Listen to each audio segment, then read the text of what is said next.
Well, it's martini time again. I'm glad you stopped by.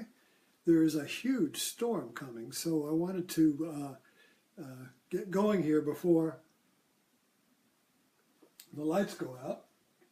And I wanted to talk to you about, since I just come through my house and I pick up stuff that's on my shelves, and I talk to you about it. So we talked about a frog, and we talked about the Virgin Mary, and talked about an egg. And I want to talk to you about Shiva.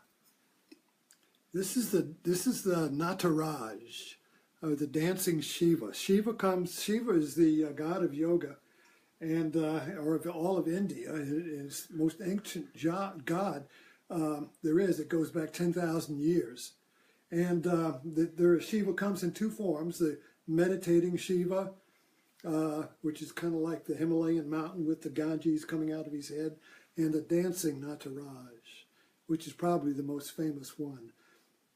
And what's beautiful about these Hindu statues is that the whole philosophy, the whole religion is in these statues. So you don't need any words or scriptures or anything. So let me just go back over the rich understanding in this dancing god.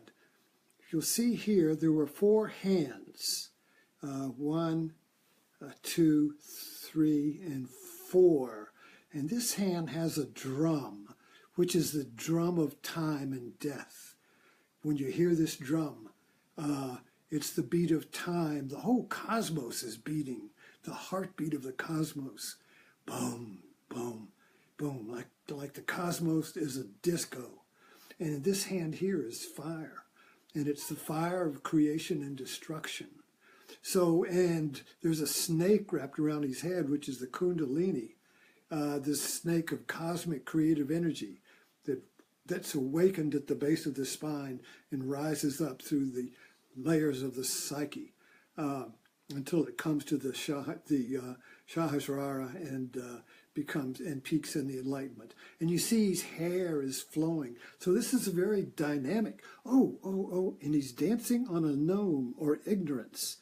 So one his heel is going on the ignorance, and this foot here is flapping and loose.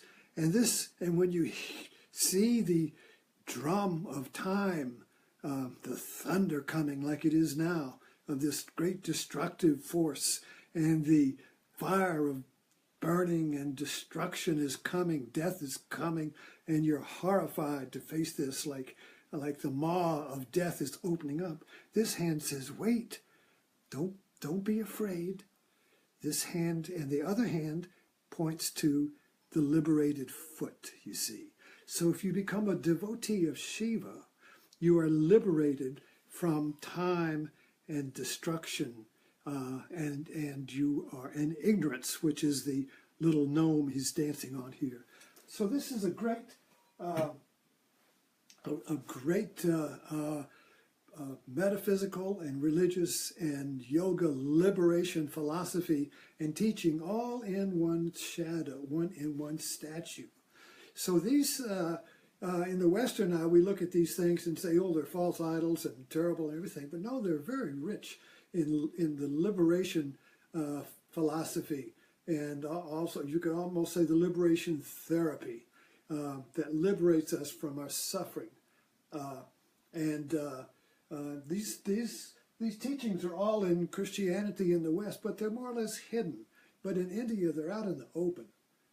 They are, and the gods are worshipped at all different levels, from the basic level of this is my teddy bear to the divine philosophies of non-dualism, and these great systems of yoga, and even Buddhism. See, Buddha was a yogi, but he went through the different systems of yoga and found them to be lacking, and so he more or less left the Hindu yoga and the mythology of the gods.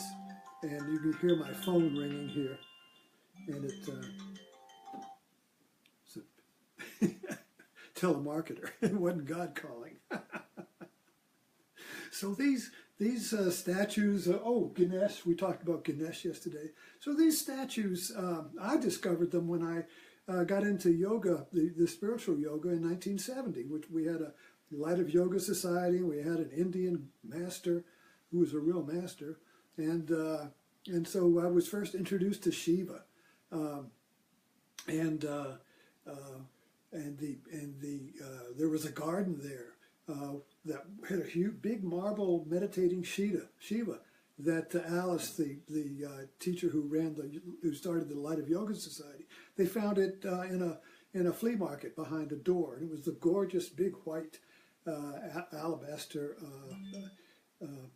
meditating Shiva. And they built a garden around it, and water flowed down the top and all around it, and you would sit in there and meditate.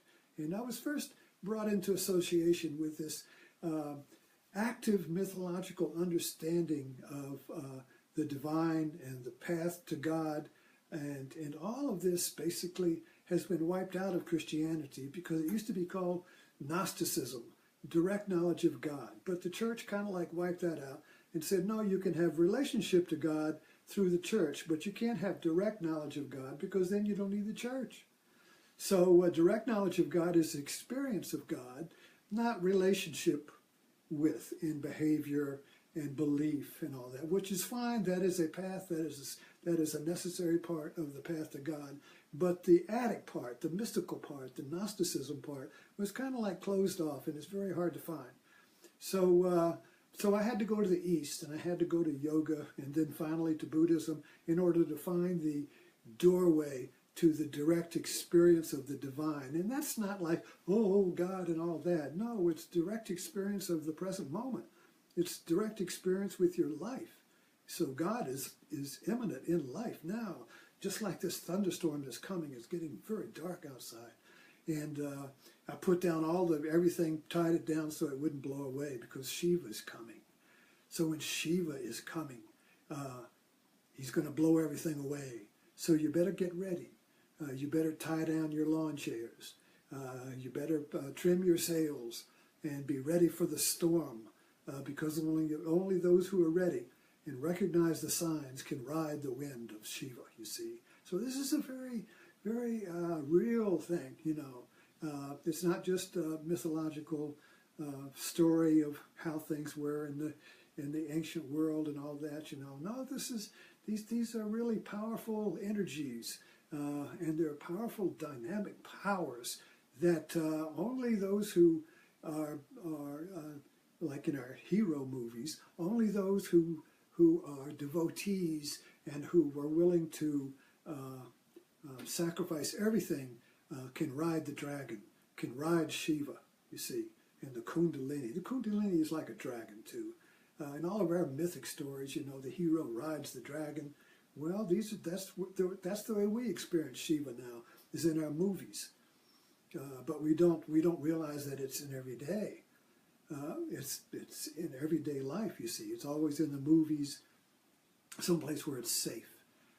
But when you really encounter Shiva and the powers, the cosmic powers of the universe, there's no safe place, you see.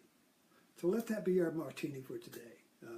And I hope we don't get blown away, but it looks like it's getting very dark outside. So let Shiva blow. Let Shiva dance. The thunder and the lightning.